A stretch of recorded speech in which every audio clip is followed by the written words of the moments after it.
Hi, I'm Peter Travers, movie critic for Rolling Stone, and it is time to talk about the movies as we wend our way toward the end of summer.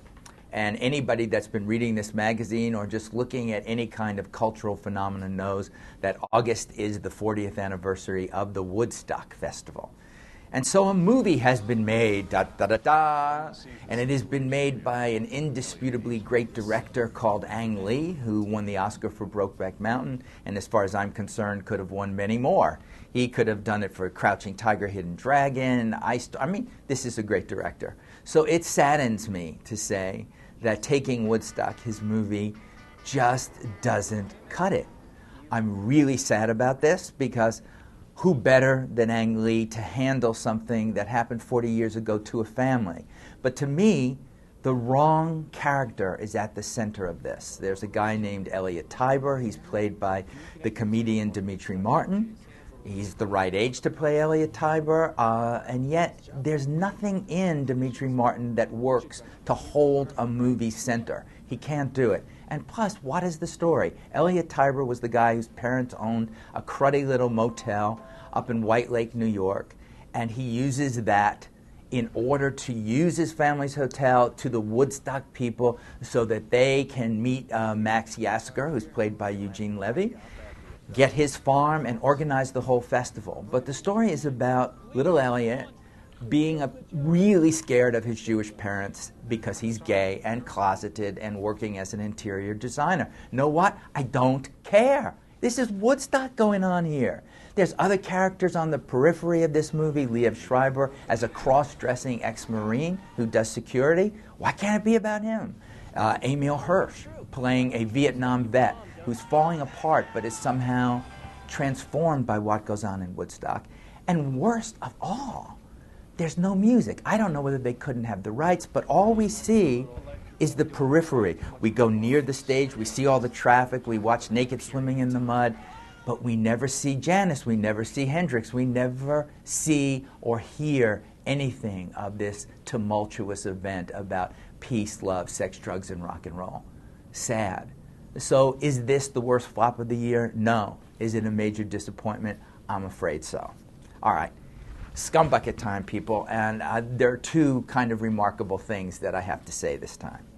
There was a movie that I dreaded seeing. It was called World's Greatest Dad, and it starred Robin Williams. I was ready just on that to puke and to throw it in the scumbucket sight unseen. But you know what? I decided to see it instead. And I'm here to say I was wrong. You're hearing it here first. I was wrong. This movie, written and directed by Bobcat Goldthwait, who remember did Shakes the Clown, and a movie called Sleeping Dogs Lie, in which the lead actress was actually not trying to tell her boyfriend that she had had an affair with the family dog. Yeah, crude, strange, but what is this World's Greatest Dad that sounds like a kind of disgusting, Disney-esque, awful family thing? Nothing of the kind. Robin Williams is a teacher at a school. He's got a teenage son who is one of the creepiest kids I've ever seen in movies. I mean, he will pass a woman and scream, "That pussy ain't gonna eat itself." This is the kind of douchebag he is. What happens is that this kid kills himself through erotic auto-asphyxiation. It's that whole kind of David Carradine thing that's happening in there. And the father has to deal with this disgrace. He's got to say, what kind of thing is he going to tell the public? And what happens, I'm not going to tell you, but it's shocking, it's funny, it's also, in its own way, incredibly moving, and this is the best performance I've seen Robin Williams give since he won the Oscar for Good Will Hunting. We're going out to dinner tonight with Claire. What? No. If you don't act right at dinner, I'll stab you in the face. So, this is me eating crow. It was in the scumbucket, and now it's coming out. The other piece of scumbucket material that I love to do is because I see the trailer and I say, no, this looks bad, or they don't show it to critics, is Rob Zombie's Halloween 2. Now, I'm not feeling so bad about that because I saw Rob Zombie's Halloween 1 and loved the first half of the movie. You know, we had Rob Zombie here for an off-the-cuff interview, which you could see by logging on to rollingstone.com.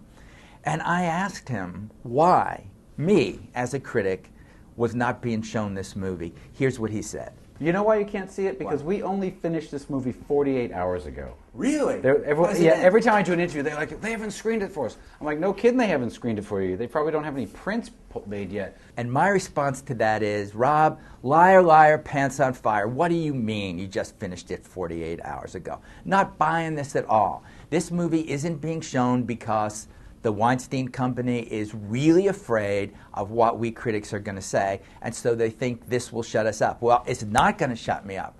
Love you, Rob, but the fact is, I'm going to this movie, I'm going to come back and report on it. And I'm Peter Travers.